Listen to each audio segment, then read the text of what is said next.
Na ako'y nakit-an nga picture nga gi-upload ni Juan Carlos de Vela regarding sa mga tao nga nagpenitensya. Ilang gisamad-samaran, ilang kaugalingon, ang pangutana, nalipay ba kaha ang Ginoo sa ilang gibuhat?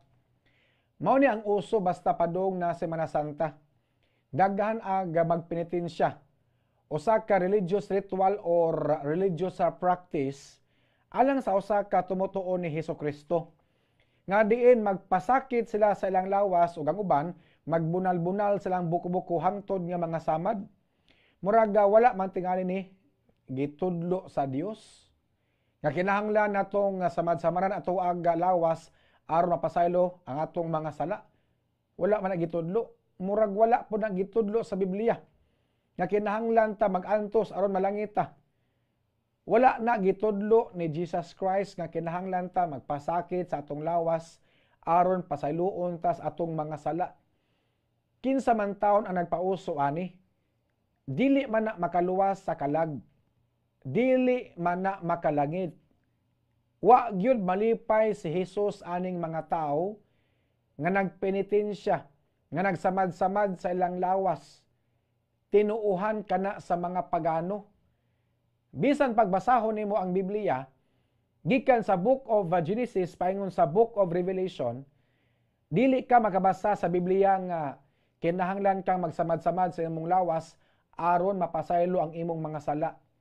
Unta ipasabot kini sa mga kaparian sa simbahang Katoliko aron pod nga dili mamislead ang mga tao sa ilang pagtuo. Kay ang tinuod nga pagtuo basin sa Hebreo chapter 11 verse 1, ang kahulugan sa pagtuo mao nga may kasiguraduhan kita sa mga butang nga atong gilauman nga dili makita.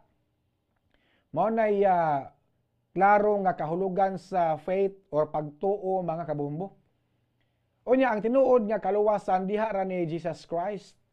Og walay si bisan kinsa kanato nga makaluwas sa atong kalag. Busa walay pulos ka lang imong pagpasakit pagsamad-samad sa imong buko-buko tungod kay dili kana makaluwas sa imong kalag. Giluwas na atong sala. Mao bitaw si Hesukristo usa ka Dios nga nagpakatao dinis kalibutan, nagpakamatay ibabaw sa krus aron matubos ang atong mga kasalanan mga kabombo. Pinaagi sa dugo ni Hesukristo gihugasan ta ang atong mga sala. Kay matod pa sa Biblia, John 14:6, I am the way, the truth, and the life. Why magkaadto sa amahan kundi moagi nako? Tiaw mo na. So matod pa niya, I am the way, so wa na lain agianan. Why lain option? I am the way man.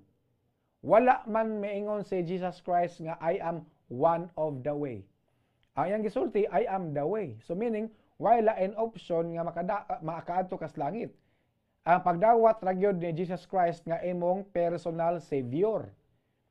Dawaton nimo ikaw makasasala. Dawaton nimo nga ikaw ang ikang luwason. Dawaton nimo nga si Jesus Christ mo ay makaluwas sa imong kalag. Mao ni mga pamaagi, dili kinahanglan ka magpasakit diha sa imong buko-buko.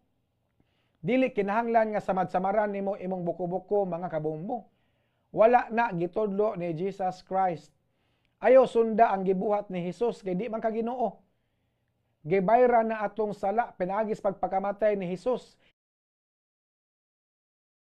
Ibabaw sa krus, unya ayaw siya sunda. Ayaw pag samad-samad sa imong buko-buko kay di malipay ang Ginoo ana. Alas 7:15 ato